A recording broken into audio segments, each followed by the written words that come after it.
Bonjour et bienvenue sur la chaîne du Club des Créatrices. Aujourd'hui, je vais vous montrer comment réaliser des pics à chignons en forme de fleurs pour vos coiffures de mariage ou toute autre occasion spéciale.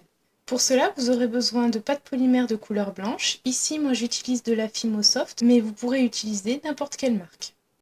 Vous aurez également besoin de 6 perles de verre Renaissance de 3 mm de diamètre et de 6 pics à chignons. Pour modeler les fleurs, vous aurez besoin d'une lame rigide comme celle-ci ou d'un cutter.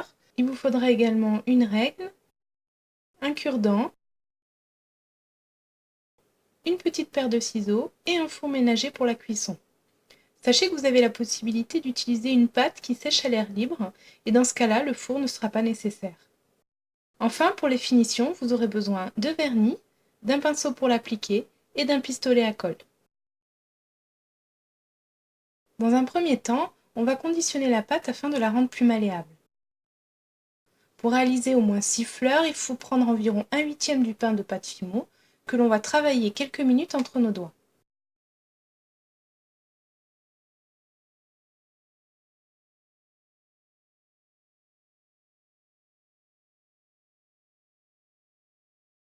Une fois que la pâte est assez souple pour être modelée, on forme un boudin entre nos mains d'environ 8 mm de diamètre. Ensuite, en s'aidant de la règle, on va couper 6 tronçons de 1 cm dans ce boudin qui serviront chacun à former une fleur.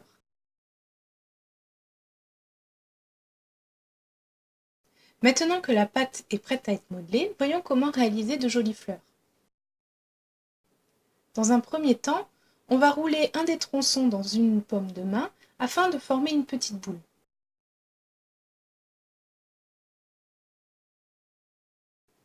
Ensuite, en pinçant et en roulant un des côtés de cette boule entre nos doigts, on va former une goutte.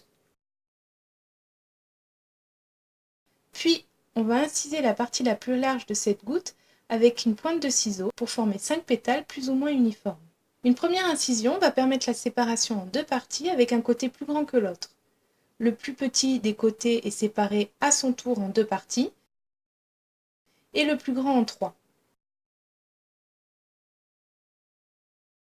On se retrouve alors avec 5 pétales.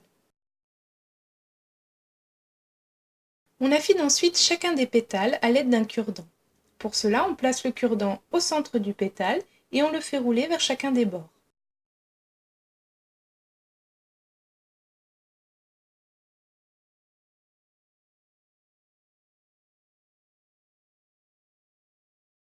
Puis avec la pointe du cure-dent, on va dessiner des petites nervures dans chacun des pétales en gravant des petits traits qui partent du centre de la fleur vers le bord opposé.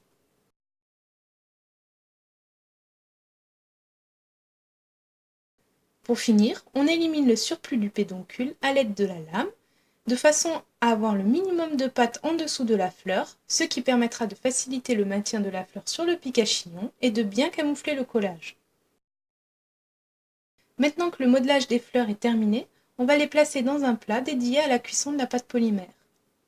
Le temps et le degré de cuisson varient en fonction de la pâte que vous aurez choisi d'utiliser. Je vous invite donc à regarder sur le papier d'emballage les instructions du fournisseur. Pour ma part, j'ai utilisé de la pâte Fimo, donc je vais laisser cuire les fleurs 30 minutes à 110 degrés. Une fois que la cuisson est finie et que les fleurs ont bien refroidi, on va les vernir. Je vous conseille de passer 3 couches de vernis en laissant sécher 1 heure entre chacune des couches. Une fois que le vernis est bien sec, on va déposer une perle au centre de la fleur. Pour ça, on va prendre une perle avec l'extrémité d'un cure-dent et on va y déposer un petit peu de colle chaude. Et avant que la colle ne se solidifie, on va la placer au centre de la fleur en exerçant une légère pression avec le doigt pendant quelques secondes. Les fleurs étant maintenant terminées, on va les fixer sur les pics à chignons. Pour cela, on dépose un petit peu de colle chaude au dos des fleurs et on les dispose immédiatement sur les pics.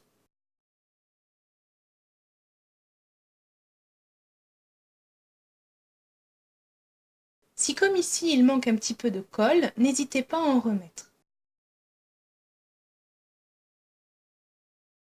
Voilà, les pics à chignons sont maintenant terminés. Vous savez comment fabriquer ces accessoires qui mettront vos coiffures en valeur. J'ai choisi ici un pain de fimo blanc pour rester dans le thème du mariage, mais rien ne vous empêche d'utiliser d'autres couleurs pour égayer vos chignons lors d'une soirée et assortir ces accessoires de coiffure à vos tenues. Maintenant, c'est à vous de jouer. Je vous dis à très bientôt pour un nouveau tuto. En attendant, n'hésitez pas à laisser un commentaire et à aller voir les infos et les petites astuces complémentaires sur le site du Club des créatrices.